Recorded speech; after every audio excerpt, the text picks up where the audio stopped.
हाँ भाई, सभी को सलाम, नमस्कार, आदाब, सत श्री अकाल, जय हिंद, जय भारत।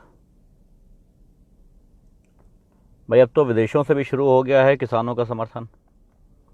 ब्रिटेन और कनाडा से भी शुरू हो गया है और बहुत बड़ी तादाद में शुरू हो गया है। क्यों? क्योंकि उन सबको पता है कि भारत के ही किसानों में वो दम है जिसकी वजह से सिर्फ भारत में नहीं बल्कि पूरे दुनिया में, दुनिया के कई देशों में रोटी खाई जाती है। एक भारत इकलौता ऐसा देश है जहां किसानों का विरोध है, बाकी सब समर्थन में हैं। जय हिंद पशु भाई, कैसे हैं? बाकी सब समर्थन में हैं क्योंकि जानते हैं। एक बात नहीं समझ में आ रही साहब, मुसलमान एनआरसी का विरोध करता है मगर उसके ऊपर थोपा जाता है और उसे आतंकवादी बताया जाता है। किसान इस बिल का विरोध करता है और उसे खालिस्तानी बताया जाता है और उसके ऊपर थोपा जाता है। शिक्षा प्राइवेट किया जा रहा है। भारत की सभी चीज़ें प्राइवेट की जा रही हैं, लगातार बेची जा रही हैं। जिस जिस चीज़ का विरोध हो रहा है वो भारतीय जनता पार्टी कर रही है और करने के बाद ये कह रही है कि ये देश हित में है। वालेकुम सलाम भाई। आखिर समझ में नहीं आ रहा है कि क्या एकलौती, नमस्कार राज भाई, कैसे हैं? क्या एकलौती भाजपा ऐसी है जो देश हित चाहती है? बाकी भारत के 137 करोड़ लोग बेवकूफ़ हैं और वो भारत के विरोधी हैं? नहीं, राजनीतिक फायदे के लिए जो ऐसी हरकतें करता है वो विरोधी है। कुल मिलाकर ये कहा जाए कि भारतीय जनता पार्टी को अडानी और अंबानी की गुलामी करना है, जो कर रही है। अगर अडानी और अंबानी यानी सरकार जीत जाती है इस फैसले में किसानों के साथ, किसान और सरकार के बीच जो चल रहा है, अगर इसमें सरकार जीत जाती है तो 250 रुपए किलो आटा और चावल अडानी के पैकेट में पैक आपको मिल जाएगा। लेकिन अगर किसान जीत जाते हैं तो फिर 25 रुपए किलो अनाज आपको मिलता रहेगा।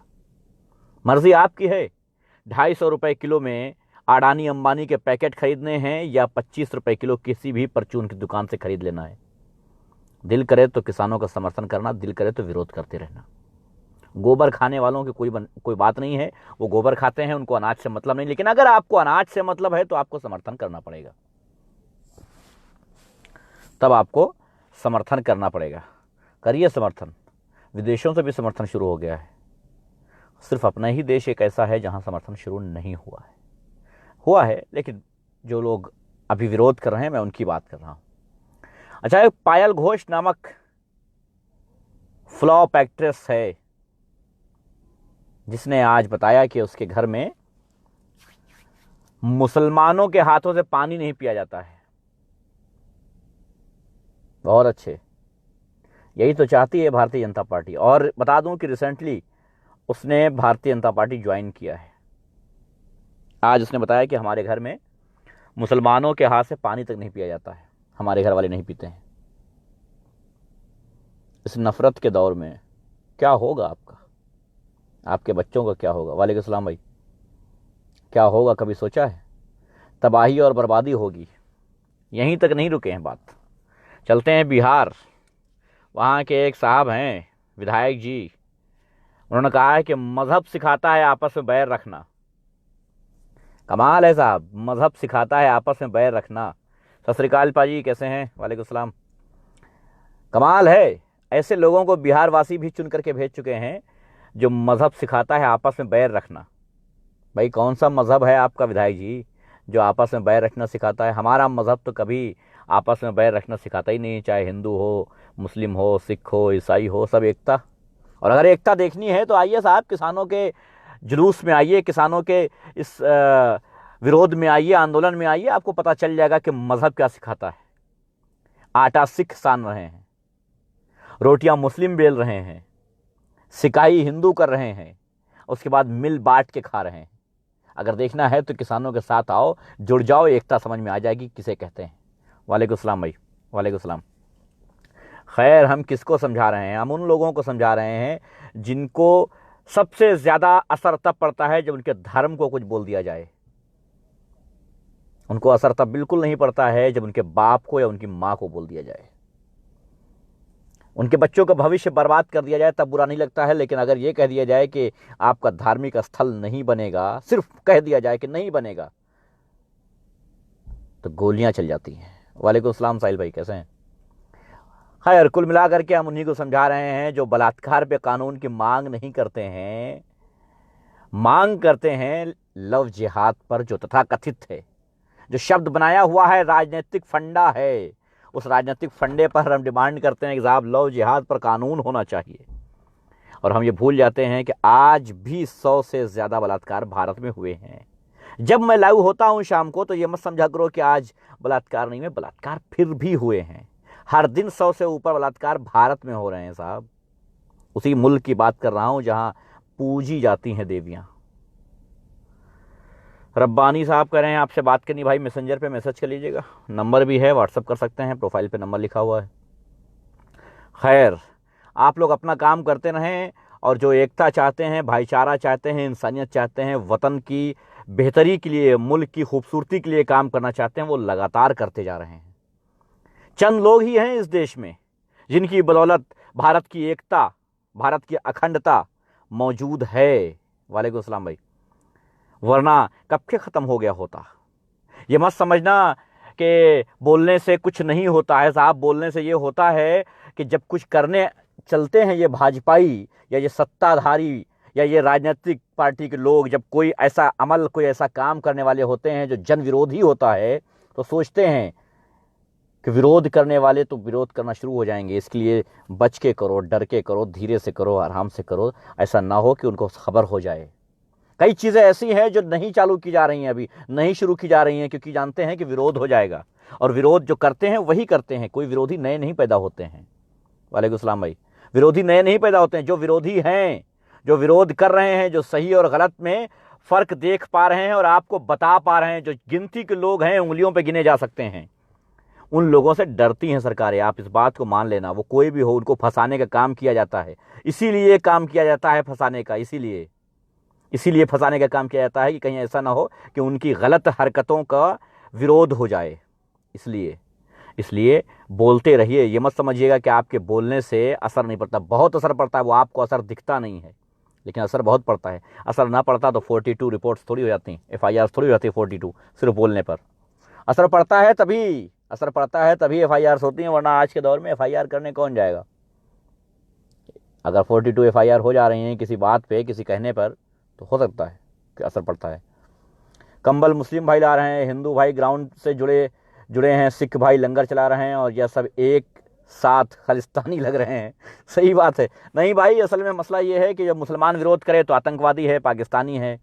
अब सिख भाइयों को पाकिस्तानी कहेंगे तो जूते खाएंगे, इसलिए ऑप्शन दे दिया खालिस्तानी का। 7 ऐसे फोटो जो एडिट करके जारी किए गए हैं सोशल मीडिया पर, 7, जिनमें यह दिखाया गया है कि खालिस्तान की मांग की जा रही है, वो सब के सब फेक हैं। आज BBC की न्यूज़ देखिएगा, पता चल जाएगा, सब के सब फेक हैं। कमाल है साहब। वालेकुम अस्सलाम भाई, वालेकुम अस्सलाम। तो इसीलिए समझ जाइए इस बात को कि साहब, ना कोई खालिस्तानी है, ना कोई पाकिस्तानी है, ना कोई आतंकवादी है। दरअसल जो देश हित में बोलता है उसे हमेशा दबाने के लिए उसके ऊपर इल्ज़ाम दिए जाते हैं, उसे फंसाया जाता है, उसे जाल में फंसा करके कोशिश ये की जाती है कि इनको दबा दिया जाए। कुल मिलाकर के सच्चाई तो ये है कि हर वो आदमी देश का दुश्मन है जो देश के लोगों के खिलाफ खड़ा हुआ हो। आज किसान के खिलाफ खड़े हो, कल जवान के खिलाफ खड़े थे, परसों मुसलमान के खिलाफ खड़े थे, और कहते हो कि हम देशवासी हैं। देश का मतलब क्या होता है? देश बनता किनसे है? देश होता क्या है? अरे जिनको देश की परिभाषा नहीं पता है वो दूसरे को आतंकवादी कहते हैं, जिनको देश की परिभाषा नहीं पता है।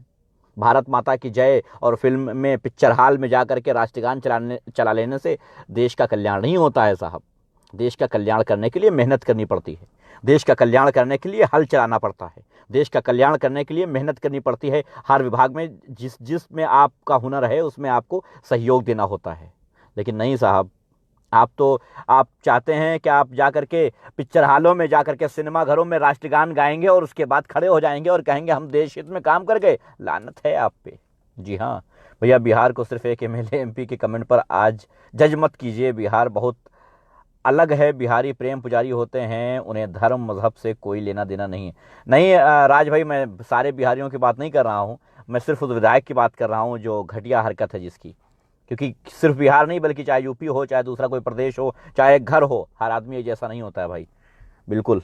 और भाईचारे प्रेम की जो आपने मिसाल दी है लॉकडाउन में, उसको तो मैं ताक़यामत भूल नहीं सकता हूँ।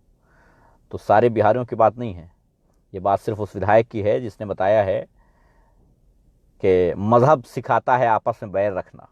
खैर, होता है, विपक्ष कुछ नहीं कर रहा है। अब ये जान लो और ठान लो कि विपक्ष आप ही हो, आम लोग आम जनता। बेशक, बिल्कुल सही कहा है चेतन भाई ने, विपक्ष कोई नहीं है, विपक्ष आप हो, ये आवाम है, ये जनता है विपक्ष। क्योंकि सीधी सी बात है, विपक्ष को जहां आना चाहिए मैदान में क्या आई है? क्या मैदान में विपक्ष खड़ी हुई है? क्या मैदान में आकर के विरोध जताया है? नहीं। विपक्ष ट्विटर पर नहीं होता है साहब, सड़क से लेकर के संसद तक होता है। और यहां पर भारत में विपक्ष होता है ट्विटर पर। पक्ष और विपक्ष वहां बहस करते हैं ट्विटर पर, उनके ट्वीट पर वो ट्वीट करेंगे, उनके ट्वीट पर वो ट्वीट करेंगे, और मीडिया वाले उल्लू की तरह निगाह लगा के बैठे रहेंगे कि किसने क्या ट्वीट किया, और उसकी न्यूज़ बना देंगे बस। साहब, वो विपक्ष नहीं होता है, विपक्ष होता है सड़क से संसद तक। और कौन है सड़क से संसद तक? आज संसद में आम पब्लिक जा नहीं सकती है, तो जाहिर सी बात है कि वहाँ कर नहीं सकती है, तो कम से कम यहाँ सड़क पर विरोध तो कर ही सकती है। और ये आपका संवैधानिक हक है, आपसे ये कोई नहीं कह सकता है कि आप नहीं कर सकते हो। आपको जो पसंद नहीं आया है, आपको जो समझ में नहीं आ रहा है, आपको लगता है कि गलत है, देश हित में गलत है, देश के लोगों के लिए गलत है, आप उसका विरोध करिए। और बात तब ज़रूर करिए, विरोध बात तब और बिगड़ जाती है जब बात उसकी हो जो आपको 3 वक्त चाहिए रोटी। जब बात रोटी पर आ गई हो तब तो आपको बोलना ही पड़ेगा। कितने किसान अरबपति हैं, कितने मजदूर आज अरबपति हैं, खुद अनाज बोने के बाद भूखे मरते हैं। आखिर क्यों? क्योंकि सारे व्यापारी मन माफिक रेट लगाते हैं अपने हिसाब से। मैं कहता हूं क्यों ना एक ऐसा कानून बना दो कि साहब इतने रुपए से ज्यादा में, इतने रुपए से कम में अनाज खरीदेंगे नहीं, और इसकी बनाई हुई चीजें जो भी लागत होगी उस लागत को निकाल करके एक मुनाफा तय कर दिया जाए कि कोई भी चीज होगी इसकी, ये एक इतने मुनाफे के बाद बेची जाएगी, इसके बाद नहीं। आलू बिकेगा 5 रुपए किलो, सीजन आएगा आलू का 5 रुपए किलो बिकेगा, लेकिन उसके पापड़ 5 रुपए के नहीं मिलेंगे साहब, 15 रुपए के मिलेंगे 50 ग्राम, 15 रुपए के 50 ग्राम मिलेंगे। कितना मुनाफा चाहिए आखिर? कितना मुनाफा चाहिए आखिर? 300 रुपए किलो ये पापड़ क्यों बिकेंगे? आम, चलिए बहुत अच्छी बात, आम कितने रुपए बिकता है? 10 रुपए, 20 रुपए, 30 रुपए, वही 4,000 रुपए किलो बिक जाता है। क्यों? क्योंकि फैक्ट्री का उसमें मोहर लगी होती है कि फला चीज की फला की है। क्यों नहीं निर्धारित किया जाता है एक मुनाफा कि ये मुनाफा निर्धारित है, आप कोई भी फैक्ट्री डालो, कुछ भी करो, ये मुनाफा निर्धारित है? क्यों नहीं? आखिर क्यों नहीं किया जा सकता है? ये निर्धारित कर सकते हैं कि साहब इतने में बिकेगा, है कालाबाजारी, अगर इससे ज्यादा में बिक रही है तो कालाबाजारी है। खाद में आप कहते हैं कालाबाजारी हो रही है, कैसे? 300 रुपए की खाद 800 रुपए में बिक रही है, कहीं कालाबाजारी हो रही है। और हो रही है कह दिया, उसके बाद हो रही है आराम से। एसडीएम साहब को पहुंच जाती है एक गड्डी, डीएम साहब को पहुंच जाती है, सीओ साहब को पहुंच जाती है, और काम खत्म। वालेकुम सलाम भाई। उसके बाद काम खत्म, कालाबाजारी सामने होती है। क्यों नहीं आप इसकी रेट तय कर देते हैं साहब? हर चीज के आप लगाइए रेट कि चावल किसी भी कंपनी का हो, कोई भी कंपनी हो, किसी भी कंपनी का उस पर मोहर लगी हो, लेकिन 40 रुपए एक किलो से ज्यादा नहीं बिकेगा। अभी पता चल जाएगा इन व्यापारियों को, सारा धंधा बिजनेस छोड़ के आ जाएंगे सड़कों पे, और फिर किसान के सीधे किसान बेचेगा खाने वाले इंसान को, आम जनता को। लेकिन नहीं साहब, आज का दौर वो हो गया है कि हर तरफ कालाबाजारी है, हर तरफ। और उसकी वजह यह है कि हर कोई किसी न किसी राजनीतिक पार्टी का गुलाम बनता जा रहा है। किसी न किसी राजनीतिक पार्टी का गुलाम बनने के बाद जहां हल्का सा पावर उनके हाथ में आया तो वो अपनी मन माफिक, अपने मन के हिसाब से काम करने लग जाते हैं। जिसकी सरकार होती है उसके दलाल लग जाते हैं जाकर के मंडियों में, उसी के दलाल काम करते हैं उस दौरान। जिसकी सरकार उसके दलाल, बस। आज मैंने देखा कि मक्के की खेती पर कुछ बोल रहे थे साहब, एक हैं मुख्यमंत्री साहब, उन्होंने बताया है कि यूपी बिहार से मक्का आकर के यहाँ बिक रहा है अच्छे रेट पे, हम ये बैन कर देंगे। क्यों साहब? पासपोर्ट लगेगा क्या? एक प्रदेश से दूसरे प्रदेश क्यों नहीं जा सकता है मक्का? किसान गरीब ले जा रहा है तब। अगर व्यापारी ले जा रहे हैं तो आपको कोई दिक्कत नहीं है। ट्रक भर भर के व्यापारी ले जा रहे हैं, बेच रहे हैं, आपको कोई दिक्कत नहीं है। किसान एक ट्राली में भर के ले जा रहा है तो आप ट्रालियों को सीमा पर रोक दे रहे हैं। कमाल है ना साहब, यही है हमारी भारत की खूबसूरती। गरीब मरता जा रहा है, गरीब होता जा रहा है, अमीर बढ़ता जा रहा है, वो अमीर होता जा रहा है। मुस्लिम, हिंदू, सिख, आम लोग इकट्ठे हो जाएं जैसे अब हैं। आज का संघर्ष जीता जागता उदाहरण है कि एमपी एमएलए की चमची या गुलाम बनने की कोई ज़रूरत नहीं, बस इकट्ठे रहो। बेशक सिर्फ इकट्ठे होने की ज़रूरत है। मैं कहता हूं किसी भी सरकार की, किसी भी विधायक की, किसी भी सांसद की आपको ज़रूरत नहीं पड़ेगी जिस दिन आप इकट्ठा हो जाओगे। एक संसदीय क्षेत्र में आप इकट्ठा होकर देख लो। आप एक जगह पर, सिर्फ एक विधानसभा में आप इकट्ठा होकर के देख लो, आपके विधायक आकर के हाथ जोड़ेंगे और पूछेंगे क्या काम करवाना है आपको, बताओ। लेकिन साहब एक होने पे होता है। हम हिंदू, तुम मुस्लिम, तुम सिख, तुम ईसाई, इस तरह से काम नहीं चलता है। इस तरह से काम तभी चलता है जब किसी राजनीतिक पार्टी की गुलामी करते रहो। तुम्हारे सरकारी स्कूल देख लो जाकर के, पता चल जाएगा हालात क्या है। पता चल जाएगा तुम्हारी औकात क्या है। मैं कहता हूं ऐसे अल्फाज कि आपके दिल पे लग जाएं, चोट पहुंचाएं आपको, इसीलिए कहता हूं मैं। ऐसी हरकतें मैं जानबूझ के करता हूं ताकि आपको बुरा लगे, क्योंकि आपको राजनीतिक पार्टियों का गुलाम नहीं बनना चाहिए। राजनीतिक पार्टियों को आप क्यों वोट करते हो? क्या इसलिए वोट करते हो कि वो तानाशाही करें, जब जब चाहें कोई कानून लाद दें? अरे आपसे अच्छा तो पाकिस्तान रहा, कम से कम उसने कानून बना दिया बलात्कार पे। हमारे भारत में बलात्कार पे कानून क्यों नहीं बन रहे हैं? क्या वजह है इसकी? किसी आम इंसान ने ये पूछा है अपने विधायक से, अपने सांसद से? किसी ने कहा है अपने विधायक से कि जाकर के विधानसभा में आवाज उठाना? किसी सांसद ने आज तक आवाज उठाई है जाकर के आपकी बहन बेटियों के लिए? नहीं ना। क्यों? किसी सांसद विधायक ने आज तक जाकर के कहा हो कि साहब हम चाहते हैं कि बलात्कार के खिलाफ कानून बने? किसी ने कहा है क्या? नहीं। उनकी बेटियों के बलात्कार तो हो ही नहीं सकते। आगे पीछे गन मशीन लेकर के घूम रहे हैं लोग, AK-47 लेकर के घूम रहे हैं, वो भी आपकी दौलत से, आपके टैक्स के पैसे से। सोचा है कभी? टैक्स आप दोगे, बहन बेटियां उनकी सुरक्षित रहेंगी। टैक्स आप दोगे, अय्याशियां वो करेंगे। टैक्स आप दोगे, ऐशो आराम की जिंदगी वो जिएंगे, और आप फिर भी मरते रहोगे। क्यों? क्योंकि आपकी जबान खत्म हो चुकी है, आप बोल नहीं सकते हो। आपका दिमाग खत्म हो चुका है, आप सोच नहीं सकते हो। आप एकजुट नहीं हो सकते हो, एक साथ खड़े नहीं हो सकते हो।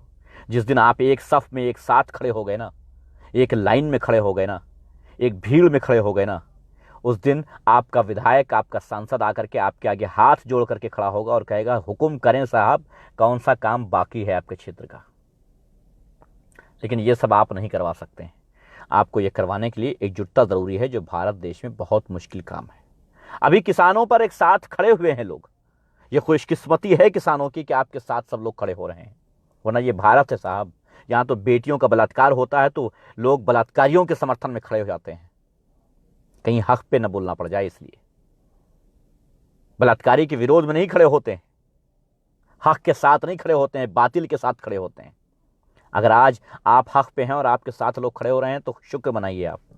खैर, अगर नहीं भी खड़े होते तो मर जाते भूखे, ये बात भी है, मजबूरी भी है। अगर किसान परेशान हो गया तो आपको शायद मालूम नहीं है कि कितने मिनट लगेंगे आपके देश को गर्क होने में, ख़त्म होने में, ज़मीन में दफन होने में। भूल रहे हैं कि हमारे देश का सबसे बड़ी ताकत अगर कोई है तो वो किसान है। हमारे पास आइटम बम नहीं उगते हैं, हमारी खेतों में अनाज उगता है, जो हम विदेशों में बेच करके अपने सरकारें चलाते हैं, अपने देश की सुरक्षा करते हैं, हर काम करते हैं, दूसरी चीज़ें लेते हैं बदले में अनाज दे करके। हमारे देश में पेट्रोल नहीं निकलता है, पेट्रोल नहीं है हमारे देश में, अनाज है। समझ रहे हैं? सोने की चिड़िया कहा गया है हमारे भारत को। क्यों कहा गया है पता है? सोने की चिड़िया मतलब ये नहीं था कि सोना उगता है, ज़मीन से सोना नहीं निकलता है, अनाज है वो सोना हमारा अनाज है। तो समझ जाओ साहब, भूखे मरना है या मर जाना है, आवाज़ उठाना है या एक साथ खड़े हो जाना है, सोच लो। आज लोग अजीब अजीब हरकतें कर रहे हैं किसान विरोध में, न जाने कौन कौन सी घटिया पोस्ट कर रहे हैं। लानत है तुम पे, रोटी खाते हो और ऐसी हरकतें करते हो। खैर, मर्जी आप सबकी, जैसा चाहें वैसा करें, बताना अपना फ़र्ज़ था। पायल घोष से मैं बता दूं कि आपने कहा कि आपके यहाँ मुसलमान के हाथ का पानी नहीं पिया जाता है। कोई बात नहीं, एक गिलास पानी बच जाएगा तो किसी गरीब की प्यास बुझा दी जाएगी। ज़रूरत भी नहीं है किसी करोड़पति को कि वो किसी एक गैर के हाथ का पानी पिए। हाँ, उम्मीद करता हूं कि जल्द ही भाजपा में तुम्हें कोई अच्छा पद दिया जाएगा। बेशक फाजिल मिर्जा साहब कह रहे हैं कि corruption is a like cancer, जो खत्म नहीं हो सकता है। अगर करप्शन खत्म हो गया तो हम मजबूत हो जाएंगे। करप्शन कैसे खत्म होगा साहब? हम खुद अगर कोई काम करना चाहते हैं तो सोचते हैं कि लाइन में ना खड़ा होना पड़े, 50 रुपए दे करके काम हो जाए। खत्म होने का नाम कैसे ले सकता है? बढ़ावा किसने दिया है? सरकार ने करप्शन को बढ़ावा नहीं दिया है, आम जनता ने दिया है। साहब मैं आपको एक बात बता देता हूं, किसी भी हाल में, किसी भी सिचुएशन में हर चीज की जिम्मेदार जनता होती है साहब, ये बात याद रखिएगा। जनता होती है जिम्मेदार। अगर आप पूछ लें किसी से कि साहब मैं किस चीज की रिश्वत दूं आपको, तो बात अलग है। पासपोर्ट की इंक्वायरी आती है, कहते हैं 1000 रुपए दो। किस चीज के? किस चीज के 1000 रुपए? मेरे खिलाफ कोई FIR नहीं है, कोई एप्लीकेशन नहीं पड़ी, कोई आतंकवादी नहीं है, हम तो 1000 रुपए किस चीज के दें? हाँ, अगर आप मुजरिम हैं तो आप 50,000 दे दीजिए, अलग बात है। लेकिन अगर आप मुजरिम नहीं हैं तो आप क्यों नहीं पूछते हैं कि साहब किस लिए दें हम? साहब कह रहे हैं कि अरे भाई ये दुनिया क्या चीज़ है, आज हम हैं कल तो जाना ही है, बस 2 दिन की ज़िंदगी है। ये सोच करके खामोश नहीं बैठ सकते ना, जुल्म नहीं सह सकते। जुल्म सहना कुफ्र है, याद रखिएगा। जुल्म सहना कुफ्र है, जुल्म नहीं सह सकते साहब, याद रखिएगा। ये मत सोचिएगा 2 दिन की ज़िंदगी है, जालिम हम पे मुसल्लत है तो रहने दो, 2 दिन के बाद तो हमें फना हो जाना ही है। नहीं, जब तक जिंदा हो तो ज़मीर भी जिंदा रखो, ज़रूरी है। संघर्ष में कोई नेता नहीं दिख रहा है। नहीं, आम लोग ने कह दिया है कि नेता संघर्ष में ना आए। क्यों? क्योंकि लोगों को पता है संघर्ष को सही दिशा से कौन भटका सकता है। खुद के हौसले बुलंद रखो। बेशक किसी नेता की ज़रूरत नहीं है, ये बात इस किसान आंदोलन ने बता दिया। किसी नेता की ज़रूरत नहीं है, किसी नेता की ज़रूरत नहीं। आप खुद में इतनी हिम्मत है कि खड़े हो जाओ सड़कों पर, आप खुद में नेता हो। ये भीड़, ये एकजुट, ये एकता, यही तो है असल संघर्ष। तो यही है कि एक साथ खड़े हो जाओ। हमारे यहां नेता गजब करते हैं। नेतृत्व का मतलब होता है सही राह दिखाना, सही रास्ता दिखाना, और हमारे यहाँ के नेता गजब करते हैं। एक तो गलत राह, गलत रास्ता दिखाते हैं, ऊपर से हम पे मुसल्लत रहते हैं, और हम इतने बेवकूफ़ के नेताओं की जय जयकार किया करते हैं। खैर, नेताओं पे फिर कभी बात करेंगे, क्योंकि नेताओं पे तो अक्सर बात किया करते हैं और करते करते थक जाते हैं, लेकिन आपको समझ नहीं आता है। कोई बात नहीं, आप नहीं थकते हैं, हम थक जाते हैं, लेकिन फिर से रिचार्ज हो जाते हैं और फिर से आकर के आपसे फिर कहते हैं कि जो आप कर रहे हो वो गलत है। हम ये तब तक कहेंगे जब तक ज़मीर जिंदा है, और ज़मीर तब तक जिंदा है जब तक हम में रूह है, जान है, तब तक ज़मीर जिंदा है। जब ज़मीर जिंदा है तो फिर बात भी वही होगी। बात वही होगी तो किसान की होगी, किसान की होगी तो गरीब की होगी, गरीब की होगी तो मजलूम की होगी, मजलूम की होगी तो बहन की होगी, बहन की होगी तो बेटी की होगी, तुम बेटी की होगी तो माँ की होगी, और माँ की होगी तो देश की होगी। याद रखना, हम वो नहीं जो चंद पैसों पे, चंद सिक्कों पे बिक जाएं। हम वो नहीं कि चंद सिक्कों पे बिक करके किसी का विरोध करने लग जाएं। हम करते वही हैं जो हमें लगता है कि बेहतर है। मेरे हक में बेहतर हो या ना हो, आपके हक में बेहतर होना चाहिए, देश और देशवासियों के हक में बेहतर होना चाहिए। हमें फ़र्क नहीं पड़ता कि हम पर क्या होगा, हम पर जो होगा वो होगा। ज़रूरी ये है कि हमारे देशवासी आगाह हो जाएं। आगाह हो जाओ, अभी भी वक्त है। अगर ये किसान आंदोलन फ्लॉप होता है, भगवान ना करे, अगर ये किसान नाकाम होते हैं, और जिसकी वजह ये भारतवासी होंगे, ये भारत की आम जनता होगी, आम पब्लिक होगी, अगर नाकाम होते हैं तो याद रखना दोबारा सर उठाने के काबिल नहीं रहोगे। जहां से सर उठाओगे वहां कुचल दिए जाओगे। याद रखना, ये आखिरी मौका है भारतवासियों के पास। इसमें आपको दिखाना होगा, क्योंकि ये हर एक इंसान की लड़ाई है। ये हिंदू मुसलमान की लड़ाई नहीं है, ये सिख ईसाई की लड़ाई नहीं है, ये बिजनेसमैन की लड़ाई नहीं है, ये गरीब की लड़ाई नहीं, ये सब की है। क्योंकि रोटी हर कोई खाता है। वो अलग बात है कि अमीर मुनाफा कमाते हैं, लेकिन खाते रोटी वो भी हैं। अगर आप सच में रोटी खाते हैं और अनाज की खाते हैं तो आपको बोलना पड़ेगा, वरना वो बात अलग है कि गोबर की रोटियां खाना शुरू हो गए हो। वो बात अलग है कि गोबर की रोटियां खा रहे हो। अगर गोबर की रोटियां खा रहे हो तो कोई बात नहीं, फिर तो आप खामोश रह सकते हो, और आपका हक है खामोश होना। वालेकुम सलाम भाई, आपका हक है कि आप खामोश रहो। अगर गोबर की रोटियां खाते हो तो। लेकिन अगर अनाज खाते हो तो याद रखना इस बात को कि ये तुम्हारे पास आखिरी मौका है। इसके बाद अगर कभी किसी मामलात में, और जो तुम पे बार बार मुसल्लत किए जाएंगे, अगर उनके ऊपर बोल दिए तो कुचल के रख दिए जाओगे। कंगना रनावत जैसी बिकाऊ औरत, चंद पैसों में न जाने क्या क्या करने वाली औरत 80-90 साल की दादी को बताती है कि ये 100 रुपए वाली हैं। कमाल है साहब। अब भी अगर आपका खून नहीं खोला है तो शर्म की बात है कि 2 रुपए की बिकाऊ औरत किसी बूढ़ी दादी को ये बोल दे। हद होती है साहब। ये हमारे ही मुल्क में हो सकता है, ये हमारे ही देश में हो सकता है, बाकी कहीं नहीं हो सकता है। नेताओं के गलत फैसले का एक फ़ायदा हुआ है। मुद्दों से परेशान होकर आप जैसे लोगों से जुड़ गए हैं। शुक्रिया मेरे भाई, बहुत शुक्रिया आपकी मोहब्बत चेतन भाई। ज़रूरी है मेरे भाई कि आज इंसान हकीकत जान ले। अगर आज हकीकत नहीं जान सकता तो फिर नहीं जान पाएगा। बेशक जफर भाई, लेकिन हार हम भी नहीं मानने वाले। ये नहीं समझने वाले हैं तो ना समझें, हार तो हम भी नहीं मानने वाले। अगर ये कहते हैं कि साहब हम नहीं समझेंगे तो हम कहते हैं कि हम हार नहीं मानेंगे। किसी भी हाल में, किसी भी हाल में हम ये कहते रहेंगे कि तुम जो कर रहे हो ये सही है, ये गलत है, यहाँ पे तुम्हारा फ़ायदा है, यहाँ पे नुकसान है, यहाँ पे तुम्हारे बच्चों की ज़िंदगियाँ आराम से गुजर जाएंगी और यहाँ पर नहीं गुजरेंगी। जो हाल राजनेताओं ने किया है, दम घुट जाएगा आपके बच्चों का, दम घुट जाएगा, सांस नहीं ले पाएंगे, सांस नहीं ले पाएंगे। याद रखना, जिस तरह से पर्यावरण को नुकसान पहुंच रहा है, उसी तरीके से समझो कि आप सबको नुकसान पहुंच रहा है। जिस तरह से पेड़ कटने की वजह से सांस लेने में तकलीफ हो सकती है, उसी तरीके से आपके खामोश रहने पर नफरत की हवा जो फैलेगी, उससे भी बचना होगा। मीडिया बिकी है जो किसानों के समर्थन में विरोध को नहीं दिखा रही। हर इंसान चाहता है कि किसान हो, न्याय, किसान को न्याय मिले, लेकिन कोई आवाज़ नहीं उठाना चाहता है। दर्द सबको है, बस जनता का नेतृत्व करने वाले नेता इनका समर्थन नहीं कर रहे हैं। अच्छी बात है, नेता अगर समर्थन नहीं कर रहे हैं तो बहुत अच्छी बात है।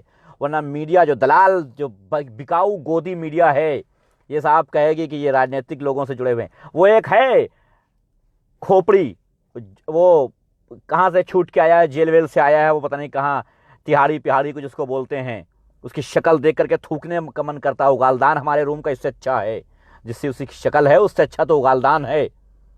वो कहता है कि साहब आपको 7 चीज़ें समझनी होंगी। अगर आप किसान आंदोलन को समझना चाहते हैं तो 7 चीज़ें समझनी होंगी, 7 फैक्ट आपको पता होने चाहिए। और वो 7 फैक्ट क्या बताए हैं कि राजनीतिक पार्टियों से लोग जुड़े हैं।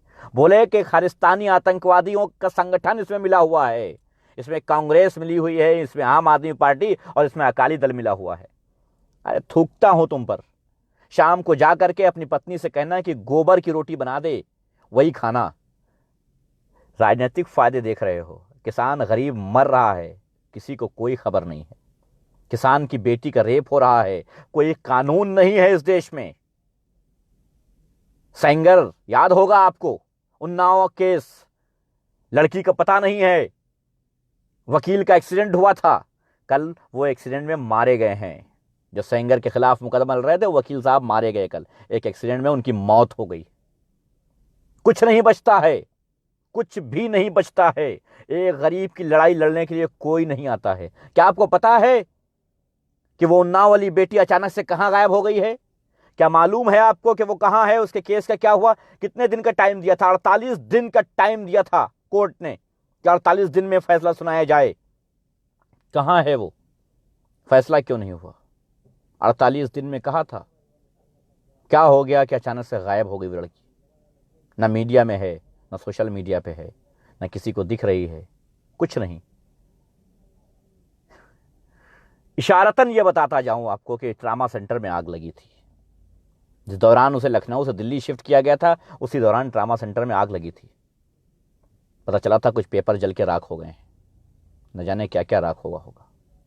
खैर, ये आप हैं, ये भारतवर्ष है, यहाँ सब कुछ आंखों के सामने होते हुए, सब कुछ आंखों के सामने होते हुए लोग ये कहते हैं कि साहब हमने तो देखा ही नहीं है, हमने तो देखा ही नहीं है।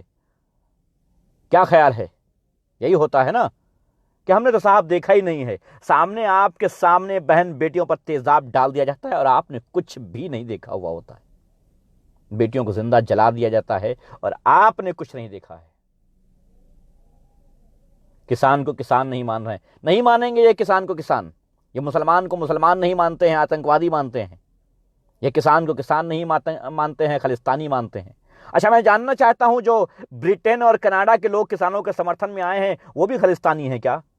मैं जानना चाहता हूं जो एक हाथ के बुजुर्ग, जिनका एक हाथ कट चुका है, एक हाथ के बुजुर्ग, उनकी एज कम से कम 75+ होगी, वो भी झंडा लेकर के मैदान में उतरे हैं। क्यों? खालिस्तान चाहिए उनको।